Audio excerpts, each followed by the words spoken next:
Hello, good morning, and welcome to the final webinar in the After College webinar series on how to get a job before graduation.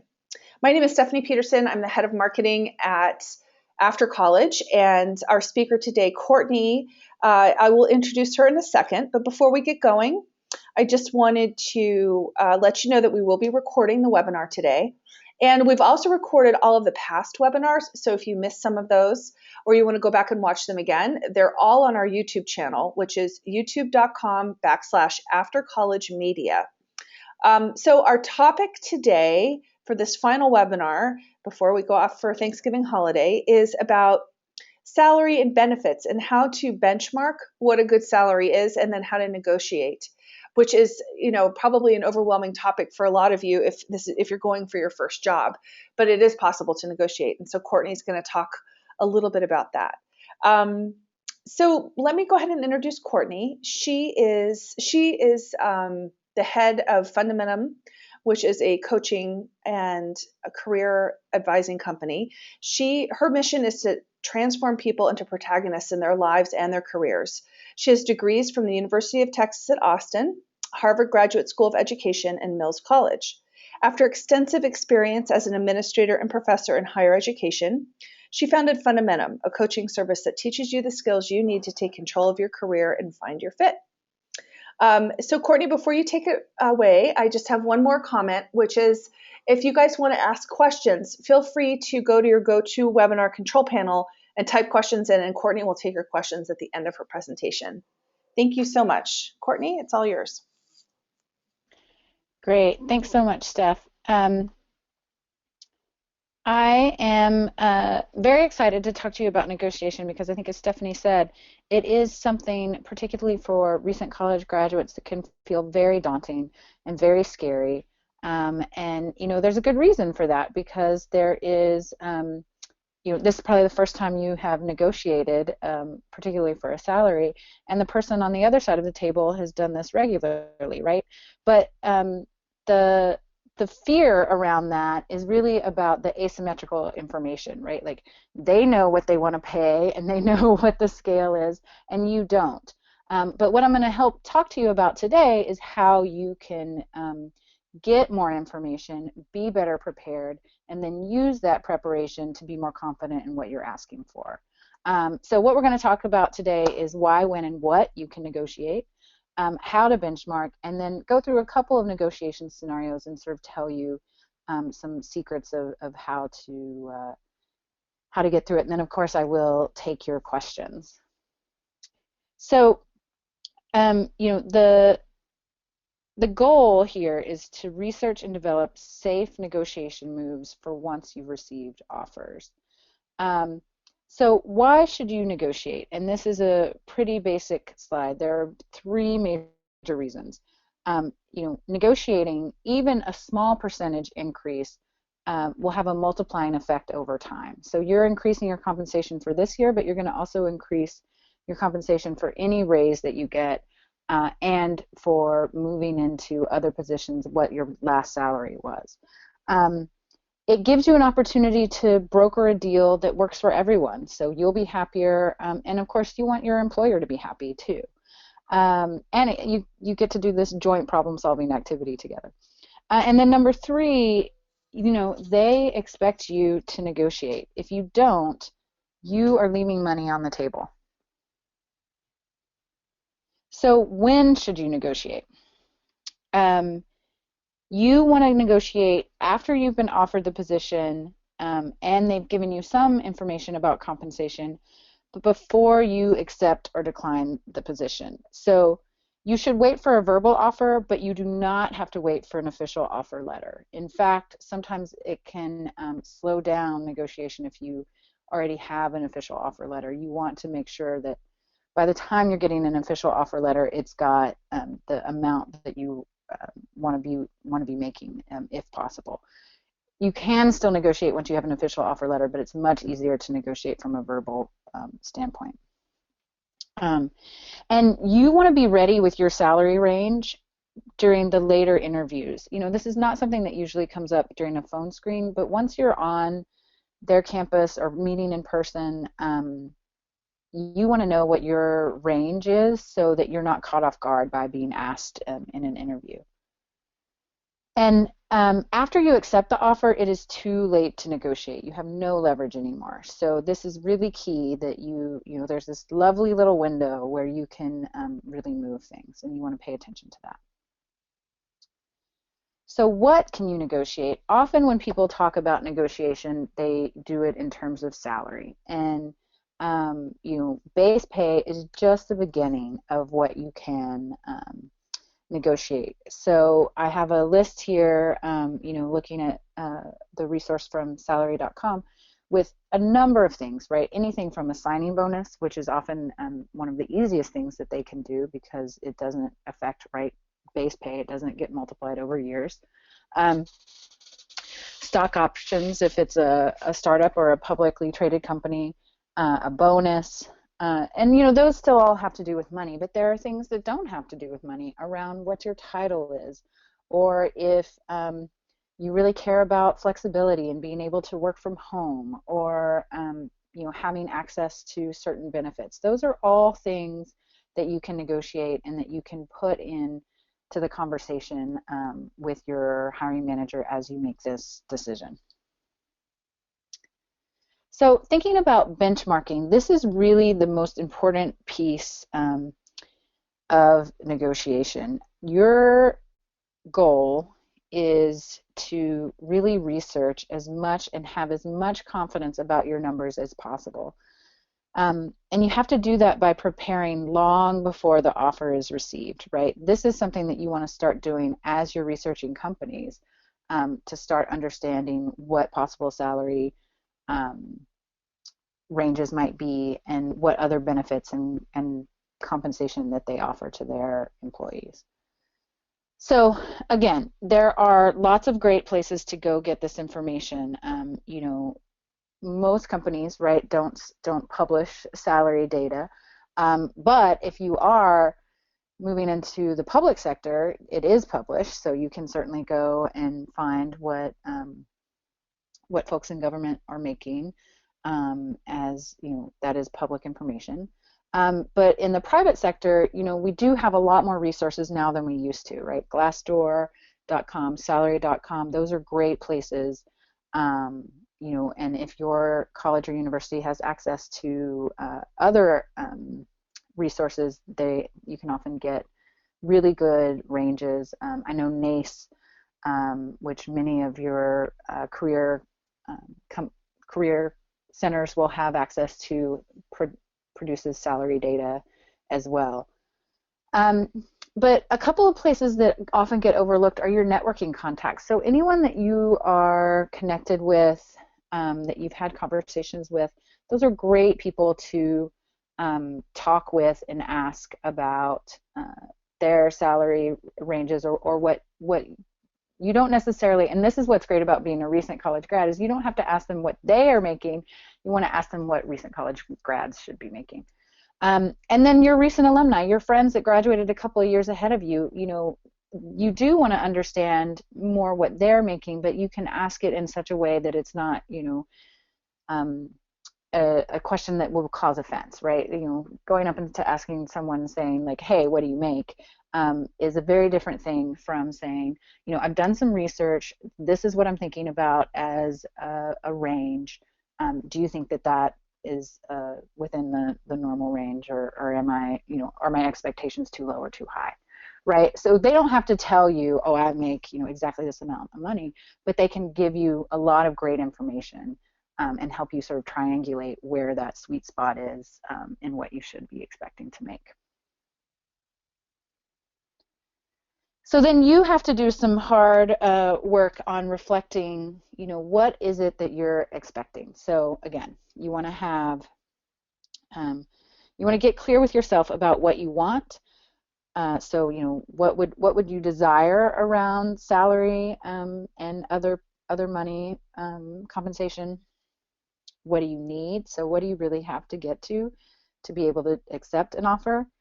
And then what are the different aspects of compensation and benefits that really matter to you, right? So base salary obviously is an important one, and where, if you're focusing on money, you want to put as much there as possible because that's what's going to, have a compound interest effect.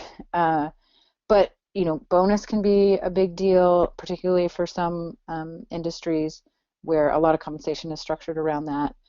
Stock can be a huge deal. But then, what are your other priorities? What are those things that you care about and may be easy for the company to make compromises around? So once you've done that research, you have a lot of information now.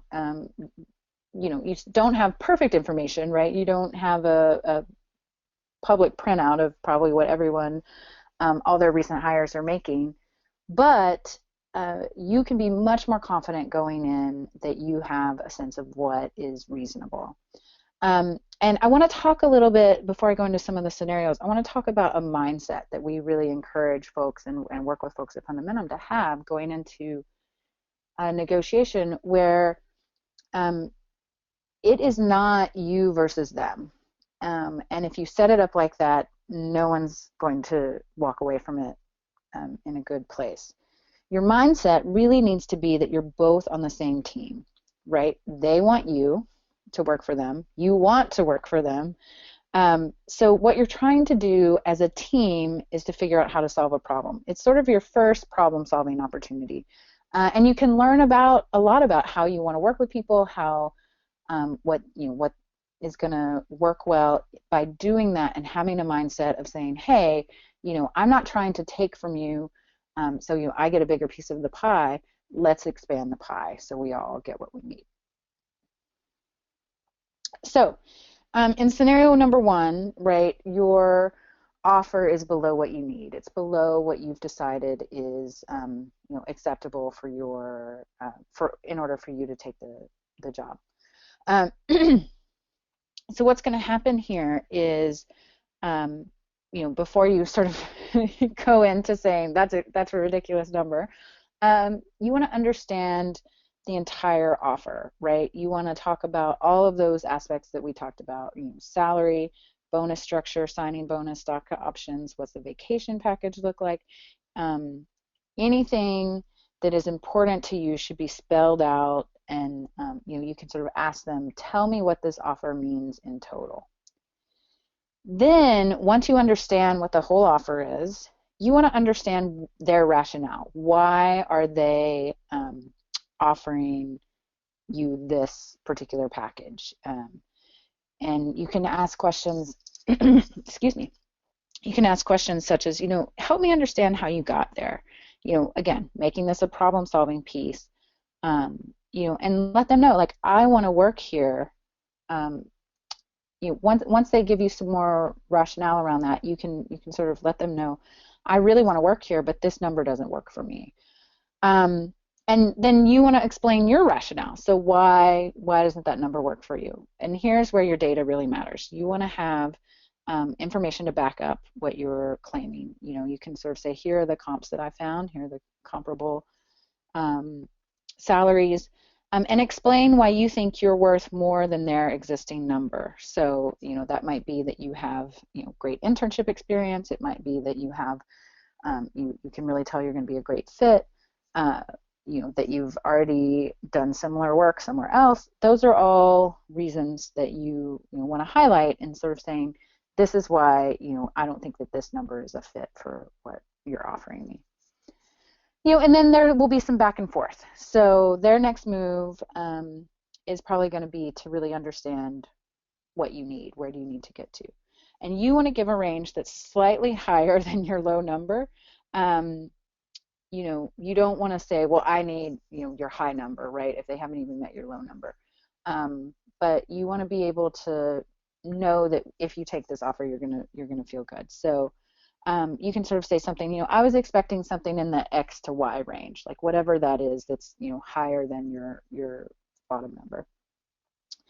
And then it'll be decision time. They will need to either move up, or you're at an impasse. And if they are unable to move for whatever reason, um, you want to leave it open. You can say something like, I don't think I can say yes now, or, I would really love, um, I'd love it if you could think about it from my side and possibly move. You do not want to go into high risk moves here. You should not, um, make it an ultimatum or, revert back to that us versus them, you versus them situation. You really want it to be a friendly situation, and sometimes they just can't move. There may be restrictions for them that make it impossible, but you want to make sure that you leave it in a friendly place and that they know that if they can move, you're still interested. So, that's the worst case scenario, right? That they come with an offer that's below what you need. But that may happen, and if it does, that you have tools, and hopefully you'll use these tools to make that work. The second scenario is that there's an offer below what you want, and um, so you'll have that range, right? You'll have your high range and your low range, and if there's an offer that's below what you want, you still want to negotiate, but you want to use those sort of same um, that same framework of, understand the entire offer, understand their rationale, share your comps and your rationale, and, go through the back and forth. But the back and forth is much gentler this time, right? Because they've already crossed the threshold of what you need. And so now, it's really about trying to, you want to cue to them, I think we can make something work here. But definitely still negotiate and still try to move folks. And one thing, um, one thing that can really work here, right, is a signing bonus or stock. And stock is something that if you really believe in the company, can be a huge win-win because you're sort of doubling down your commitment with the organization and showing them that you really believe in the company by saying, I will take more stock if that's an option. Um, Again, you don't have that great multiplier effect happening that you do with the base salary, but it's still a really great option that can often move people. And then, scenario number three, which is sort of the best case, that it's higher than what you want. And that's great. And your next move is still to negotiate. You want to, again, make it very friendly and saying, I think we can definitely make something work here. Let's look at what the options are. But again, you want to use that same framework. Ask them to help you understand the entire offer, understand, how they got to that number, give them your comps and sort of say, I think this is a really strong place. I'd love to see it get to, this number. And, um, you want to ask for an increase of a specific reasonable number here, right? You don't want to offend them, but you want to make sure that you're not leaving money on the table.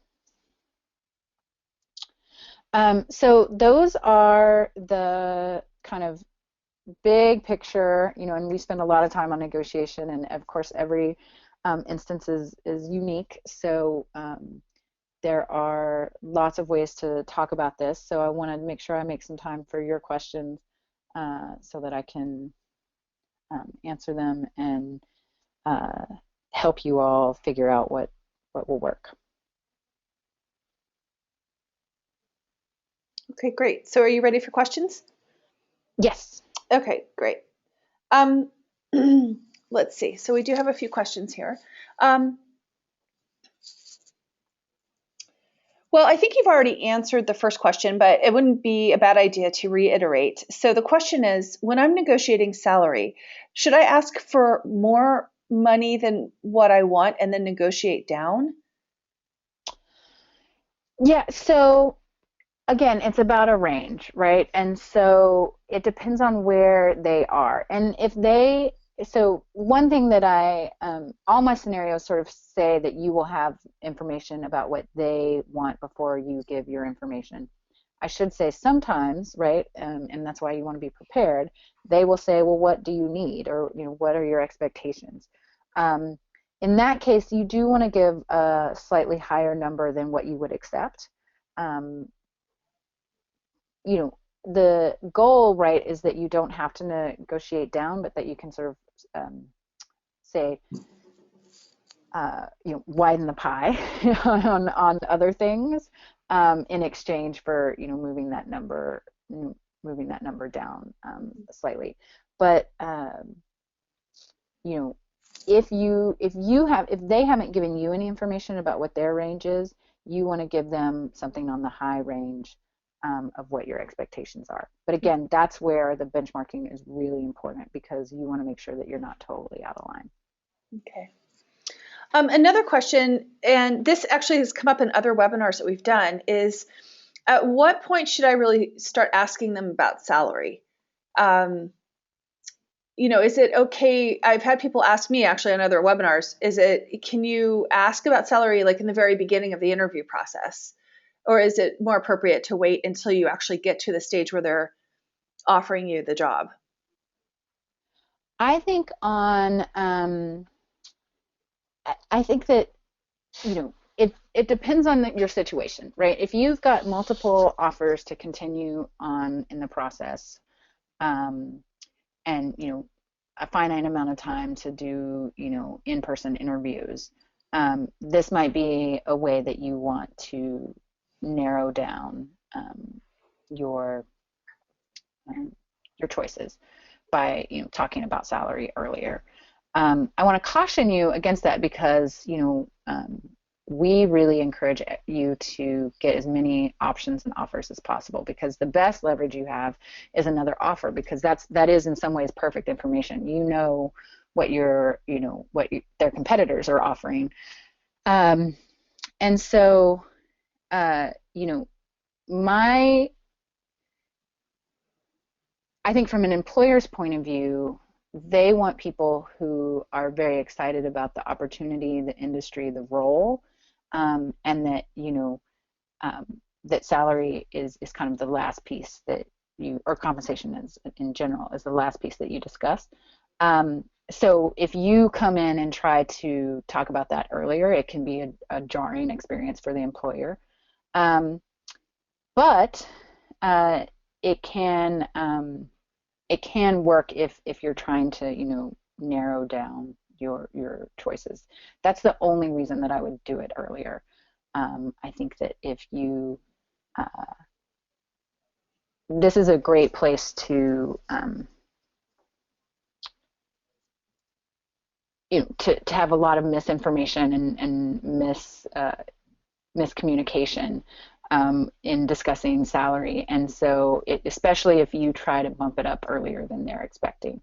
That being said, there will be employers who want to talk about it right at the front and get it out of the way and say, like, this is what the range is. Like, are you still interested? Because they don't want to spend all the time getting you to an offer and then you're going to turn it down.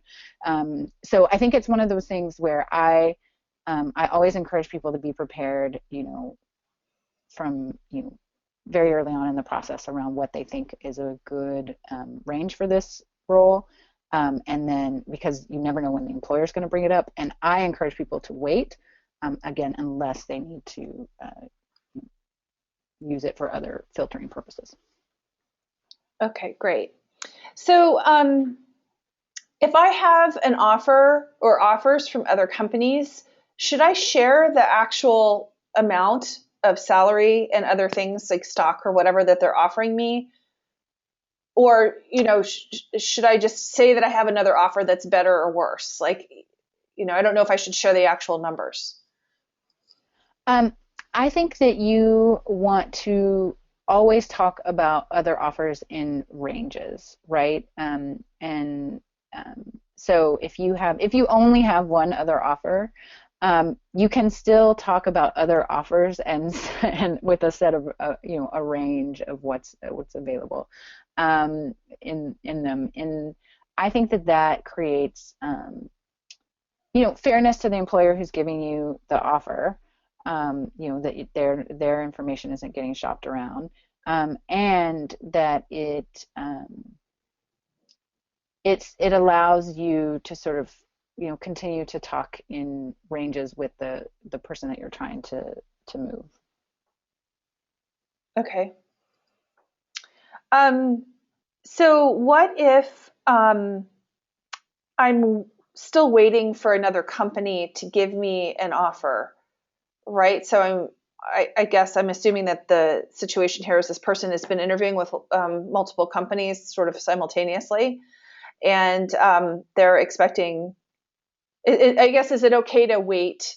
Um, how quickly do you need to go through the negotiation process, or can you kind of stall or ask for more time before you accept an offer or before you counter offer, um, or ask for more money just because you're maybe waiting for another offer?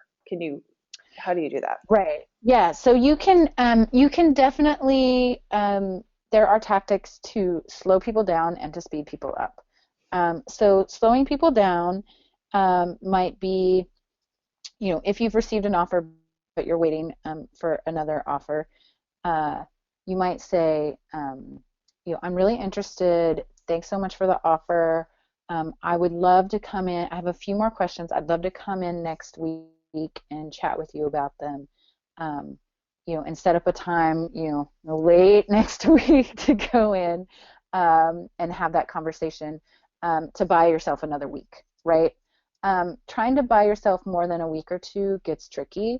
Um, and you know, you don't really want the first employer to know that they're second choice, right? Um, and they may not be second choice. You may just be wanting to figure out if you're going to get an offer, but you would take the first offer, but you kind of want to understand what the packages are. Um, so you can slow down the first company. You can also, you're going to want to speed up the second company by saying, like, I have an offer.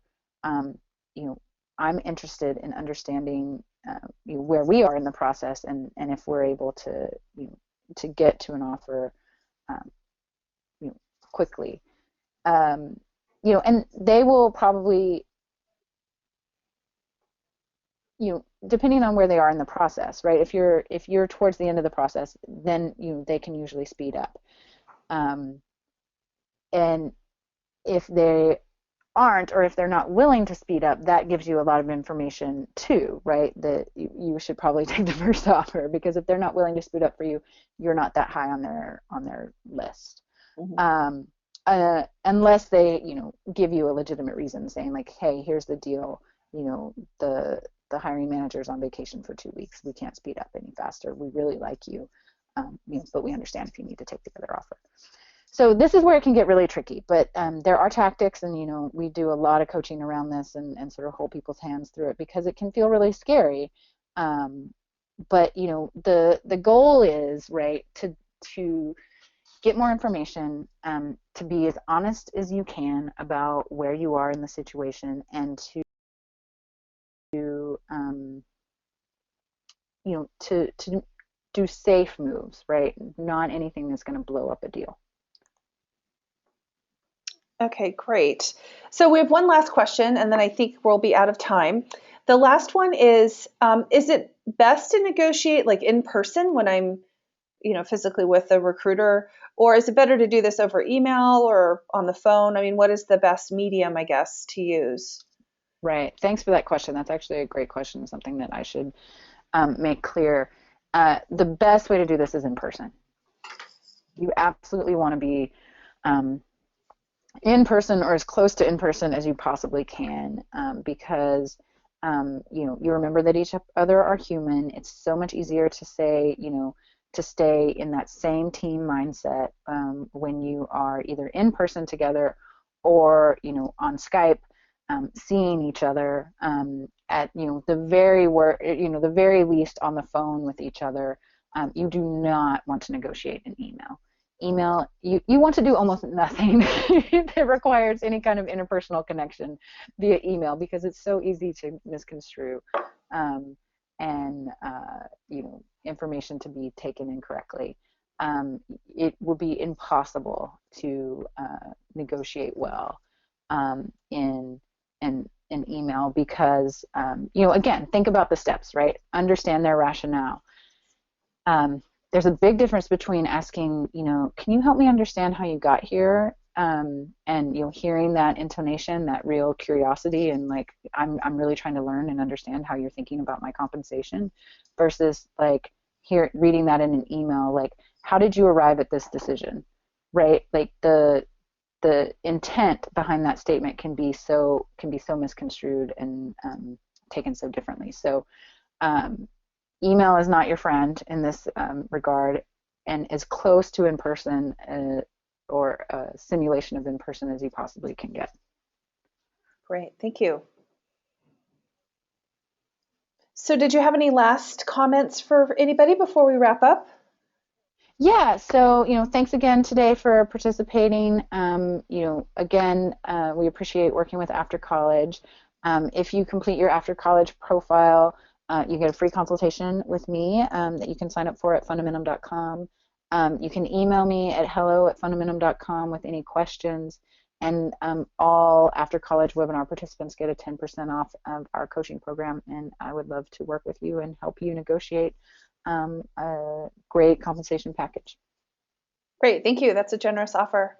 Okay, everybody. Well, thank you so much for attending our webinar series. Again, this is being recorded, so we'll have it up on our YouTube channel probably within the next 12 to 24 hours. And I encourage you, if you missed any of them, to go back and listen to some of our other webinars. And best of luck to everybody in finding your dream job before graduation. Thanks, Courtney. Thank you. Bye.